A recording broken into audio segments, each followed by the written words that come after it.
今日7月1號，咁係回歸日啦。咁但係呢度英國咧，咁繼續要返工啦，當然係。咁而由今日開始，我想試下拍 shot，咁就打直拍啦，其實就方便啲，因為好似就冇咁隻手要打橫啦，啲人好似好明顯知道你拍緊嘢啊，佢哋就好好奇啊，你喺度做緊啲咩啊？咁而家就係朝頭早嘅7點幾啦，咁今日嘅天氣係咁嘅，多雲啦，有少少藍色啦，不過好快就變化噶啦。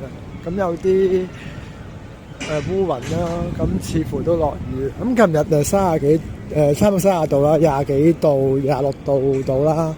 咁今日就好明顯就涼翻噶啦。咁同埋陰天咧，咁點解都會涼啲嘅？照計就我估今日應該都係22度到啦，最高係啦。咁而家就翻緊工嘅。咁呢個就係 L1、L2 嘅地方啦，係啦，都係中心區啦。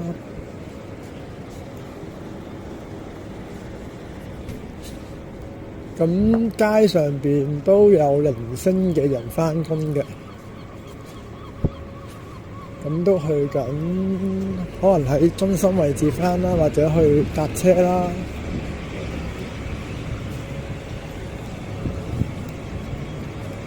咁呢間高 local 就係啲超市，唔係超市，應該叫做7嘅物體啦。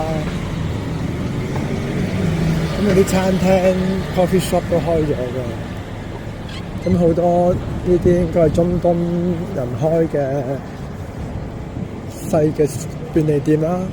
咁前邊呢度有一間叫做 Tesco Express 嘅，咁就係細嘅超市嚟嘅。咁如果你見到呢度啲人喺度等緊車上緊車嘅，咁呢度有好多白鴿啊、海鷗啊，有啲人就專登餵佢嘅，所以你見到十多。入到我等車嘅位置啦，好啦，今日係咁多。